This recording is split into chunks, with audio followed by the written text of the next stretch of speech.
سورہ نمل آیت نمبر 25۔ اعوذ باللہ السمیع العلیم من الشیطان الرجیم، بسم اللہ الرحمن الرحیم۔ اللہ کے نہیں یسجدوا للہ، وہ سجدہ کرتے اللہ کو، الذی وہ جس نے، وہ جو، اللہ وہ ذات ہیں جو یخرجو نکالتا ہے، خبأ چھپی ہوئی، فی السماواتی آسمانوں میں، والارض اور زمین میں، ویعلم اور وہ جانتا ہے، ما تخفون جو تم چھپاتے ہو، وما اور جو تعلنون تم ظاہر کرتے ہو۔ کہ وہ سجدہ نہیں کرتے اللہ کو جو نکالتا ہے ہر چھپی ہوئی چیز کو جو آسمانوں میں ہے اور زمین میں سے، اور وہ خوب جانتا ہے جو کچھ تم چھپاتے ہو اور جو کچھ تم ظاہر کرتے ہو۔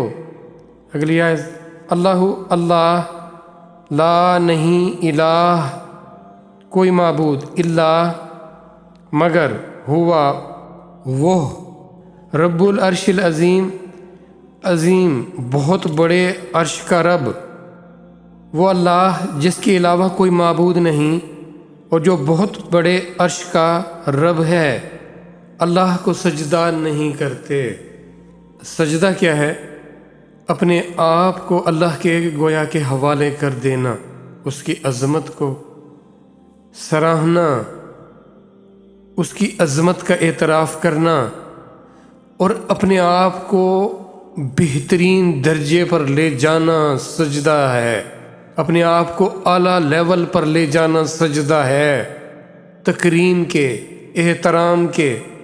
جو کسی دوسرے کی عزت یا تکریم کرتا ہے تو گویا اس کے پاس اللہ کی دی ہوئی اتنی عزت اور تکریم ہوتی ہے کہ جس کا وہ اظہار کر رہا ہوتا ہے، حقیقت میں وہ اپنی نمائندگی کر رہا ہوتا ہے، اور بہترین نمائندگی۔ اب وہ ان کو کیا ہو گیا ہے کہ یہ اللہ کو تو سجدہ کرتے ہی نہیں، وہ ذات ہے جس نے آسمانوں اور زمین کی ہر ایک چیز کو جو چھپی ہوئی تھی اسے ظاہر کیا، گویا وہ عالم عدم میں تھی، پھر عالم وجود میں آئی۔ وہ جو تمہارے بھید، تمہارے راز جو تم چھپائے ہوئے ہوتے ہو، وہ ان سے بھی خوب باخبر ہے، اور جو تم ظاہر کرتے ہو اس کو بھی جانتا ہے۔ اب ظاہر کرنے کو جاننے سے کیا مطلب ہے؟ اب ایک چیز ظاہر ہے، اس کو تو جاننے والا جانے گا، لیکن میں آپ نہیں جان سکتے کہ جو چیز کوئی ظاہر کر رہا ہے اس کے پیچھے اس کی نیت کیا ہے، اس کا مقصد کیا ہے۔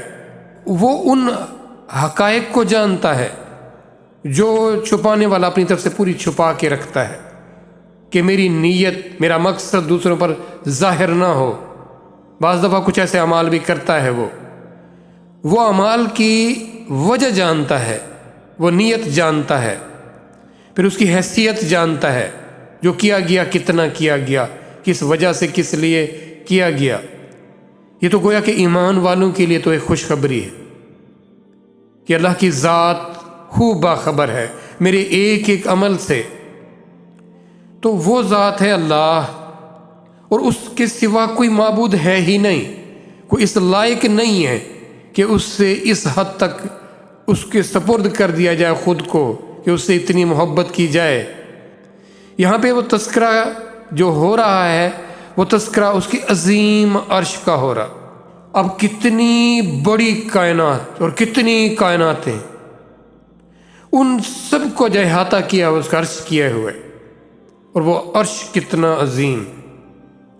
اور جو چیز جتنی بھی ہو، جب اس کا وجود ہوتا ہے تو پھر اس کے وجود کو برقرار رکھا جانا ہوتا ہے، اس کی بقا بھی تو ہوتی ہے نا۔